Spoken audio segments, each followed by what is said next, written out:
Bangoura Aïssatou Keïta. Elle a perdu un enfant lors du naufrage qui est survenu au large des côtes sénégalaises. Et également, elle a perdu un beau-frère. Et on va donc aller sur le terrain pour essayer de recueillir son impression. On refait le monde, l'invité. Madame Bangoura Aïssatou Keïta, bonsoir. Bonsoir, comment allez-vous? Merci, nous allons très bien ici. Alors, nous vous appelons, on nous apprend que le naufrage qui est survenu du côté du Sénégal, vous avez perdu un enfant. Est-ce que vous confirmez cette information? J'ai perdu un enfant et mon beau-frère, mon Benjamin et le Benjamin de ma belle-mère. Votre enfant, comment il s'appelle et comment les choses se sont passées depuis quand il est parti de la maison? Allô? Allô? J'ai dit quel est le nom de votre enfant et depuis quand il est parti de la maison? Il a quitté la maison quand? Il a quitté la maison, ça me faisait 2 semaines juste. Et avant de partir, est-ce que vous saviez déjà il s'est caché ou bien il vous en avait parlé? Allô? Vous nous entendez? Je vous entends, oui. Je dis, avant de partir, il vous avait dit au revoir ou bien comme habituellement, il s'est caché pour partir? Non, je n'ai pas dit au revoir, je n'étais même pas à la maison parce que des fois quand je vais au service, déjà je suis chef de division contrôle phyto à l'agriculture et précisément à la protection des végétaux et des denrées spécifiques. Donc des fois je ne reviens que vers les 18h, des fois 17h et quelques. Et à mon fort retirement ce jour-là, je viens, je ne le trouve pas. Oui. Et du coup, je l'appelais, il avait même fermé le téléphone.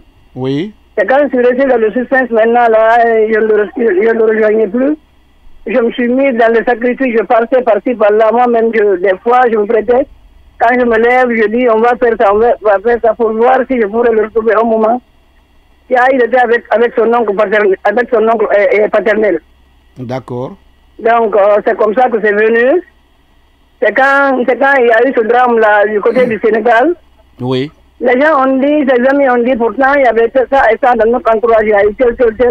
Et que Ousmane même était là-dedans par rapport à son oncle.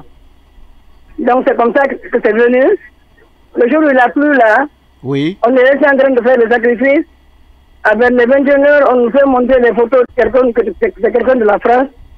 Les photos qui étaient déposées par rapport à l'investigation. Oui. Je ne sais pas si c'est une dame du côté de la France ou quoi qui a fait monter sur Facebook pour mettre libre.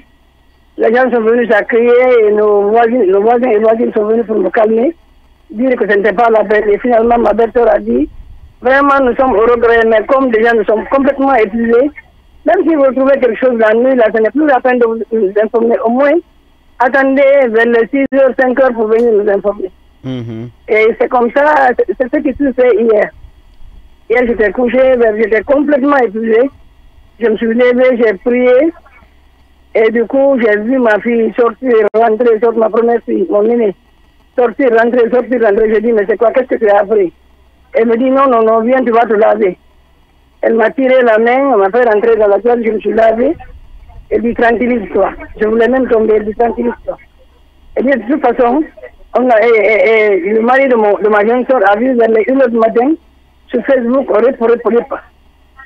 Donc, c'est comme ça que ça s'est passé. C'est jusqu'à ce niveau que moi je connais par rapport à ce qui a été. Pour que les enfants puissent voyager, il faut quand même un peu d'argent. Est-ce que votre enfant exerçait des activités lucratives lui permettant d'avoir un peu de sous ou bien depuis qu'il est parti de la maison, vous avez constaté...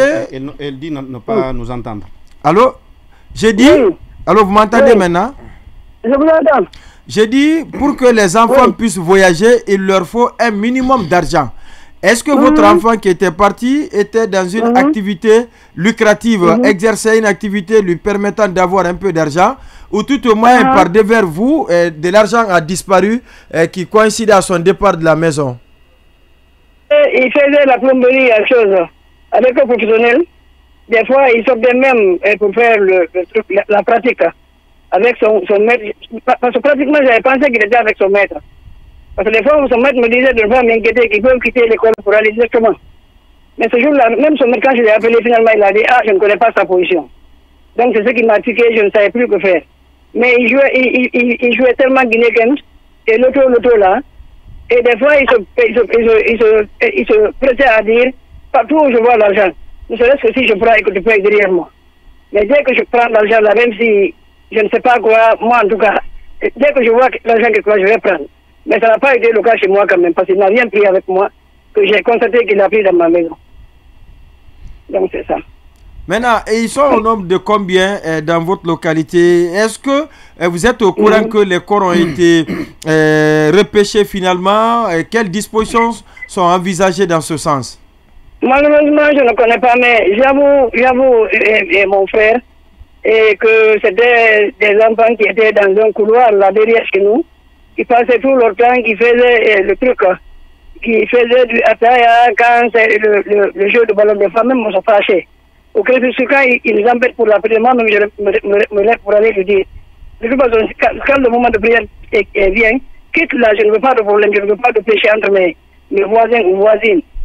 Donc c'est comme ça, donc ils ont manigancé tout dans le couloir.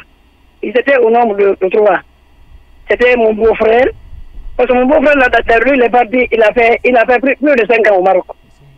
Il est revenu, on venait de le dédommager par rapport aux friperies qu'ils ont envoyé. Moi, je m'attendais à ceux qui soient là pour revendre cela.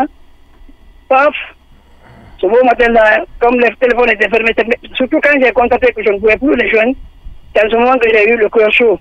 Je ne savais plus que faire. Donc c'est comme ça, tout a été manigancé dans un petit couloir derrière chez moi ici. Parce que moi déjà, des fois même la télévision, je ne suis pas à mesure, compte tenu de mon état de santé. D'abord, je ne suis pas bien portante et vu l'âge aussi. Donc tout cela. Donc c'est ce qui a été. Qu'est-ce qu'on vous a dit concrètement? Ils ont été agressés ou bien c'est leur embarcation qui a chaviré? Non, il paraît que c'est du côté du Sénégal, selon les rumeurs qu'on a reçues, que c'est quand les gens là sont partis jusqu'à un niveau, parce qu'il paraît qu'ils n'avaient même pas quitté le Sénégal. Ils étaient juste au niveau de Mbour.